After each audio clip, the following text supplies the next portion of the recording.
नमस्कार, आप देख रहे हैं टीपीवी न्यूज और मैं हूं आपके साथ अश्विनी सरोही। बुलेटिन की शुरुआत करेंगे इस वक्त की बड़ी खबरों के साथ। अलवर के मालाखेड़ा के पास बड़ेर गांव में बारात की निकासी के दौरान बारातियों में आपसी रंजिश को लेकर मारपीट और फायरिंग हो गई। इस दौरान 3 राउंड फायरिंग की गई। एक गोली दूल्हे के भतीजे के सीने में लगी तो दूसरी गोली दूल्हे के भाई के पैर में लगी, जबकि तीसरी गोली के छर्रे बारात में मौजूद अन्य बारातियों के लगे। घटना के तुरंत बाद आरोपी मौके से फरार हो गए। वहीं दोनों घायलों को अलवर के राजीव गांधी सामान्य अस्पताल लाया गया। यहां भतीजे को डॉक्टरों ने मृत घोषित कर दिया, जबकि दूल्हे के भाई का इलाज चल रहा है। अन्य घायल बारातियों को पास के अस्पताल में इलाज के लिए ले जाया गया। जानकारी के अनुसार मामला पुरानी रंजिश का है। मामले की सूचना पुलिस को दी गई। पुलिस ने मौके पर पहुंचकर जांच पड़ताल की और शिकायत के आधार पर एफआईआर दर्ज करते हुए आरोपियों की तलाश शुरू कर दी है। घटना के बाद से गांव में तनाव का माहौल है। शादी की खुशियां पल भर में मातम में बदलने से मृतक के परिजनों का रो रो कर बुरा हाल हो गया। मैं ओम प्रकाश यादव सन ऑफ लक्ष्मण प्रसाद यादव गांव पहाड़ी से बोल रहा हूं। मेरे भतीजे की शादी देवेंद्र सन ऑफ रामकरण यादव पहाड़ी से बारात लेकर के बडेर आए थे। उसमें सभी बाराती थे। तो हुआ क्या कि जो देवेंद्र सन ऑफ सर्वसुख और कलुआ सन ऑफ सर्वसुख ये मोटरसाइकिल से रंजिशवश बाइक से आए थे, जबकि पूरी बारात बस और गाड़ियों से आई थी। लेकिन अब रंजिश तो किसी और से थी। हमने बीच बचाव किया, भाई तुम लड़ो मत। बीच बचाव करने का मतलब ये था कि ये मुकेश सन ऑफ जो राम स्वरूप है उससे झगड़ा था इसका। तो गोली तो मारनी चाहिए थी उसमें अगर इनकी रंजिश है तो। लेकिन हुआ क्या कि हम जैसे बीच बचाव करने के लिए गए तो उसने ये कहा कि तुम आगे से हट जा, नहीं तुम मैं पहले गोली मारूंगा और फिर उसमें मारूंगा। लेकिन हमारे क्या ना आकाश के सीने में गोली मारी इसने, आकाश सन ऑफ विजेंद्र यादव। और दूसरी गोली तुलसी सन ऑफ क्या नाम है सुनील सन ऑफ तुलसी यादव के मारी, जिसकी पैर में लगी। ये है सर सारी घटना। आकाश कंडीशन है इनकी? आकाश डेथ होगी सर, उसकी मोर्चरी में है। अच्छा, और उसका उपचार जारी है? और उसका उपचार जारी है। आप क्या लगते हो परिजन? मेरा भतीजा है सर ये। परिजन के? हाँ, जिसकी डेथ हुई है ये मेरा भतीजा है। खबर हनुमानगढ़ से है, जहां शिक्षा विभाग की जिला निष्पादन समिति की बैठक जिला कलेक्टर की अध्यक्षता में कलेक्ट्रेट सभा में आयोजित की। जिला कलेक्टर ने नए सत्र में नामांकन में 30% की वृद्धि हेतु कार्य योजना पर चर्चा की। कार्य योजना के अनुसार जिले में 15 से 23 जून 2022 तक डोर टू डोर सर्वे करते हुए बच्चों को राजकीय विद्यालय में प्रवेश हेतु प्रोत्साहित किया जाएगा। सर्वे के दौरान शिक्षा विभाग की योजनाओं का प्रचार प्रसार भी किया जाएगा। बैठक में सीडीईओ वीरेंद्र सिंह ने बताया कि अभियान में सामुदायिक सहभागिता के लिए 30 मई को समस्त राजकीय उच्च माध्यमिक विद्यालयों में एसडीएमसी की बैठक आयोजित की जाएगी, जिसमें जनप्रतिनिधि भामाशाह और पूर्व विद्यार्थियों को शामिल करते हुए नामांकन वृद्धि पर चर्चा की जाएगी। इसके साथ ही विभिन्न हिंदी माध्यमिक विद्यालयों में नए विषय पढ़ाने और प्रतिस्थापित करने के प्रस्ताव भी भिजवाने के निर्देश जिला कलेक्टर ने दिए। बैठक में जिले की रैंकिंग को लेकर भी चर्चा की गई। विशेष योग्यजन आयुक्त उमाशंकर शर्मा ने पीलीबंगा क्षेत्र का दौरा किया। वे पीलीबंगा में आयोजित विभिन्न कार्यक्रमों में शामिल हुए, जहां उनका जगह जगह स्वागत और अभिनंदन किया गया। मंत्री द्वारा सीएचसी पीलीबंगा का निरीक्षण भी किया गया। निरीक्षण के दौरान नागरिकों ने डॉक्टर और नर्सिंग स्टाफ के खाली पद भरने सहित ट्रॉमा सेंटर की मांग की। इस दौरान उन्होंने गंगा पैलेस में विशेष योग्यजनों से मुलाकात भी की।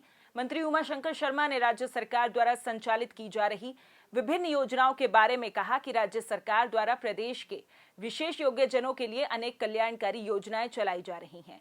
इन योजनाओं को जमीनी स्तर पर क्रियान्वित करवाना उनकी प्राथमिकता में शामिल है। साथ ही चिरंजीवी स्वास्थ्य बीमा योजना से ज्यादा लोगों को जोड़ने का आह्वान भी किया। देखो, मैं 17 तारीख से 23 तारीख तक गंगानगर और हनुमानगढ़ के दौरे पर हूँ। इसमें समस्त विशेष योग्यजनों से मिलने का प्रयास करूँगा और साथ में मिलकर उनकी समस्याओं को जानूँ और जानकर जो आवश्यक दिशा निर्देश होंगे मेरे जो यहाँ पर अधिकारी हैं उनको मैं देकर समस्याओं का निस्तारण करने का प्रयास करूँगा। आज जैसे यहाँ आया हूँ तो कोई लोन की एक समस्या मैंने इसके अंदर देखी है, एक कोई प्रमाण पत्र बनाने में समस्या आ रही है उसको मैंने देखा है। उसके संबंध में अधिकारी मेरे साथ हैं तो उनको मैंने दिशा निर्देश किया और त्वरित रूप से उसका निवारण करने का प्रयास कर रहे हैं, क्योंकि वो कोई टेक्निकल एरर की वजह से कुछ समस्याएं आ रही हैं। तो शायद आज या कल में उनकी समस्याओं का निस्तारण भी हो जाएगा। सर अस्पताल संबंधित कोई समस्या थी तो उसमें आपने? हाँ, अस्पताल में गया था, मैं विशेष योग्यजनों की व्यवस्थाओं को भी देखा और अन्य मरीजों की व्यवस्थाओं को भी देखा, और माननीय मुख्यमंत्री श्री अशोक गहलोत जी द्वारा जो चिरंजीव स्वास्थ्य बीमा योजना चलाई जा रही है उसके लाभ मिल रहे हैं या नहीं मिल रहे, उसके संबंध में मैंने मरीजों से बातचीत भी की है। शहर के अस्पताल मार्ग स्थित कंचन पेट्रोल पंप पर 200 रुपये में अलग अलग मीटर पर अलग अलग मात्रा में पेट्रोल देने का मामला सामने आया है। पीड़ित उपभोक्ता ने इसकी शिकायत उपखंड अधिकारी और इंडियन ऑयल के खुदरा बिक्री अधिकारी से की है। उपखंड अधिकारी को दी गई शिकायत में उपभोक्ता अनिल गुप्ता ने बताया कि मंगलवार को वो शहर के कंचन पेट्रोल पंप पर पेट्रोल भरवाने के लिए गए थे। इस दौरान उन्होंने पंप से 200 रुपये का पेट्रोल भरवाया। उन्हें 1.69 लीटर की पर्ची दी गई। गुप्ता ने बताया कि इसी दौरान एक अन्य उपभोक्ता ने जब दूसरी मशीन से 200 रुपये का पेट्रोल भरवाया तो उसे 1.70 लीटर की पर्ची दी गई। गुप्ता ने बताया कि जब इस बाबत पेट्रोल पंप स्थित ऑफिस में शिकायत की गई तो वहां कोई भी जिम्मेदार व्यक्ति नहीं मिला। गुप्ता ने बताया कि पेट्रोल पंप पर जानबूझकर पेट्रोल पैसे के अनुरूप नहीं भरकर अपने मनमाने तरीके से फीडिंग कर भरा जा रहा है। गुप्ता ने उपखंड अधिकारी से उक्त पेट्रोल पंप के मीटर मशीनों की जांच करवाने और लोगों को धोखाधड़ी से बचाने की मांग की है। कोटा शहर के एमबीएस अस्पताल में महिला मरीज को चूहे द्वारा कुतरने के मामले में कांग्रेस कार्यकर्ताओं ने अस्पताल अधीक्षक नवीन सक्सेना को खरी खोटी सुनाई। साथ ही अस्पताल से चूहे पकड़ने को लेकर 50 पिंजरे उन्हें दिए गए।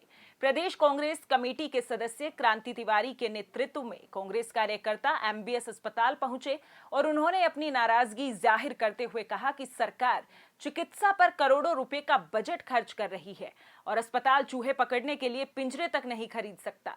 ऐसे में अस्पताल प्रशासन को 50 पिंजरे दिए गए। तिवारी ने अस्पताल अधीक्षक को स्पष्ट रूप से कहा कि व्यवस्था में सुधार किया जाए। टोंक जिले के देवली में सहायक कृषि अधिकारी कार्यालय में कृषक गोष्ठी का आयोजन किया गया। इसमें किसानों को उन्नत फसल लेने के लिए विभिन्न जानकारियां दी गई। इस मौके पर कृषि उपनिदेशक राधेश्याम मीणा ने बताया कि किसानों को 100% बीजोपचार करना चाहिए। कृषि अधिकारी कजोड़मल गुर्जर ने बताया कि इस दौरान किसानों को फसलों में वैज्ञानिक तरीके से बीज उपचार करने के लिए जिले की सभी ग्राम पंचायतों में बीजोपचार मशीन के बारे में जानकारी दी।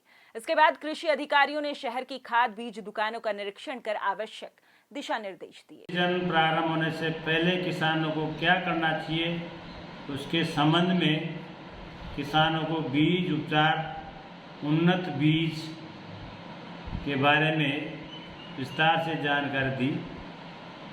विस्तार से जानकारी देते हुए किसानों को समझाया कि बुआई से पहले कि खेती की तैयारी किस तरह से करें। खेत की तैयारी अगर प्रॉपर सही तरीके से नहीं होगी तो खेत में बोए जाने वाला बीज का कोई सदुपयोग नहीं होगा, उत्पादन में सही नहीं होगा और उसका खामियाजा किसानों को भुगतना पड़ेगा। राजस्थान राज्य भारत स्काउट गाइड कोटा द्वारा मंडल स्तरीय कौशल विकास प्रशिक्षण शिविर Saint Joseph School Barrage Road पर संचालित किया जा रहा है। शिविर में एबेकस, सिलाई, पेंटिंग, सभी प्रकार के खेलकूद, yoga, martial art, beauty parlour, jewellery making, calligraphy आदि का प्रशिक्षण दिया जा रहा है।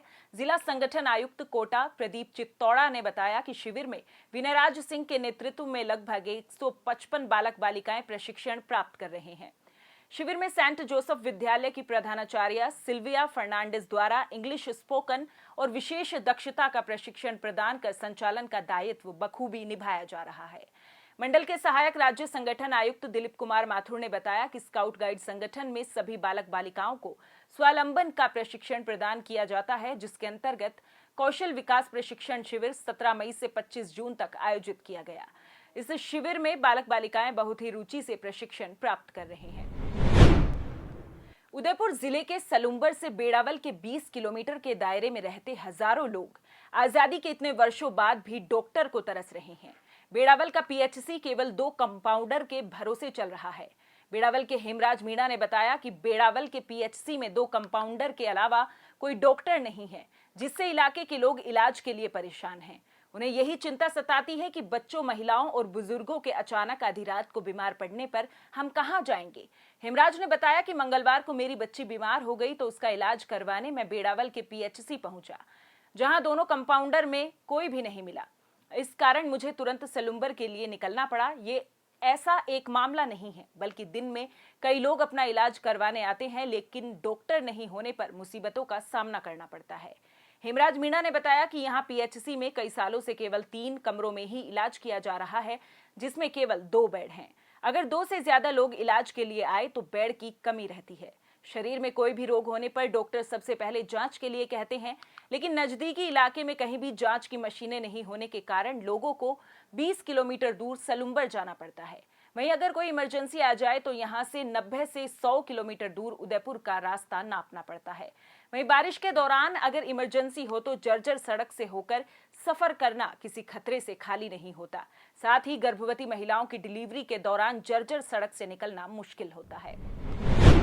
जयपुर जिले के चाकसू उपखंड क्षेत्र में 70 बंद रास्तों पर प्रशासन ने जेसीबी चलवाई। बता दें कि मंडालिया मैदा ग्राम पंचायत के बद्रीनाथपुरा गांव में 500 मीटर रास्ते का मामला है। मौके पर ग्राम पंचायत प्रशासन, पटवारी सहित पुलिस जाब्ता मौजूद रहा। ये पूरा मामला कोटखावदा पंचायत समिति के बद्रीनाथपुरा गांव का है। राज्य सरकार के निर्देश पर गुरुवार को कलेक्ट्रेट पर जनसुनवाई का आयोजन किया गया, जिसमें पूरे जिले से सैकड़ों की संख्या में लोगों ने अपनी समस्याओं को जिला कलेक्टर और ग्रामीण एसपी के समक्ष रखा। जिला कलेक्टर कार्यालय परिसर में जिला स्तरीय जनसुनवाई में ग्रामीण इलाकों से लोग अपनी जमीन, पेयजल, बिजली, सड़कों की समस्याओं को लेकर पहुंचे। जिला कलेक्टर हरिमोहन मीणा, ग्रामीण एसपी कावेंद्र सिंह सागर, अतिरिक्त जिला कलेक्टर राजकुमार सिंह, अतिरिक्त पुलिस अधीक्षक प्रवीण जैन, नगर निगम आयुक्त राजपाल सिंह ने लोगों की समस्याओं को सुना। सुनवाई में 100 से अधिक प्रकरण सामने आए। जिला कलेक्टर ने सभी अधिकारियों को समस्याओं को शीघ्र हल करने के निर्देश दिए। इस बुलेटिन में फिलहाल इतना ही। देश प्रदेश की तमाम बड़ी खबरों के लिए देखते रहिए टीपीवी न्यूज। नमस्कार।